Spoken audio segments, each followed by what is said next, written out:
أعوذ بالله من الشيطان الرجيم. بسم الله الرحمن الرحيم. كافها يا عين صاد. ذكر رحمة ربك عبده زكريا إذ نادى ربه نداء خفيا قال رب إني وهن العظم مني واشتعل الرأس شيبا ولم أكن بدعائك رب شقيا وإني خفت الموالي من ورائي وكانت امراتي عاقرا فهب لي من لدنك وليا يرثني ويرث من آل يعقوب واجعله رب رضيا يا زكريا إنا نبشرك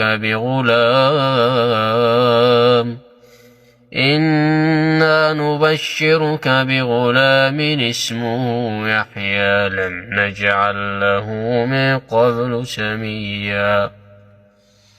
قال رب أنى يكون لي غلام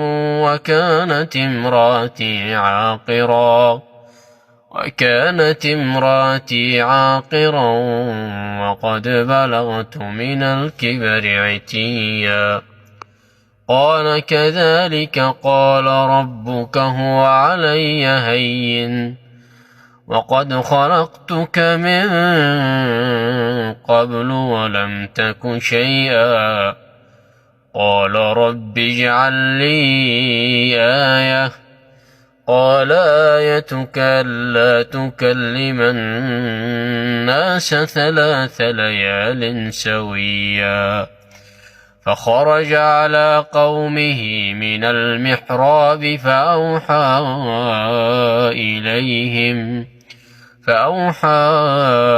إليهم أن سبحوا بكرة وعشيا يا يحيى خذ الكتاب بقوة وآتيناه الحكم صبيا وحنانا من لدنا وزكاة وكان تقيا وبرا بوالديه ولم يك جبارا عصيا وسلام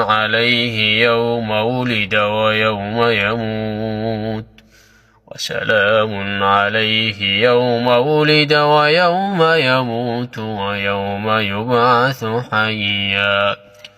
واذكر في الكتاب مريم إذ انتبذت من أهلها مكانا شرقيا فاتخذت من دونهم حجابا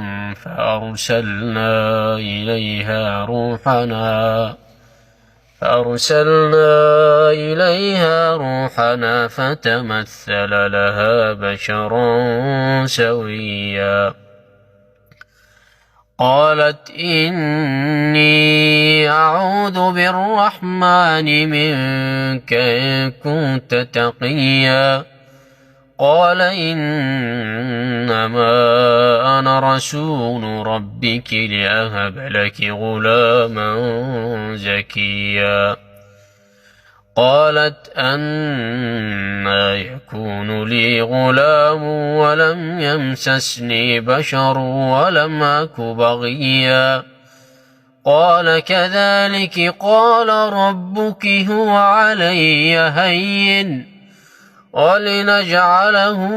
آية للناس ورحمة منا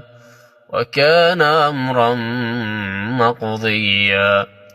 فحملته فانتبذت به مكانا قصيا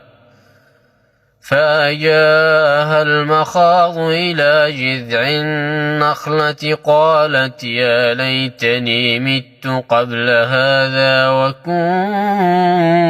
نسيا منسيا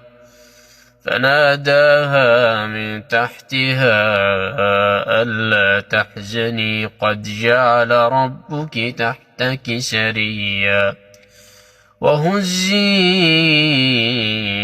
إليك بجذع النخلة تساقط عليك رطبا جنيا فكلي واشربي وقري عينا فإما ترين من البشر أحدا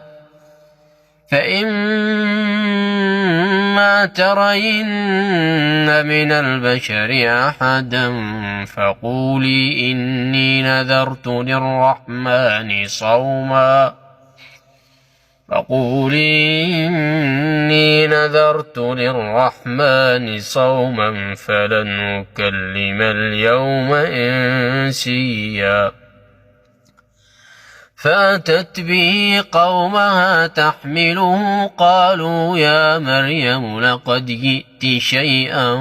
فريا يا أخت هارون ما كان أبوك امرأ سوء وما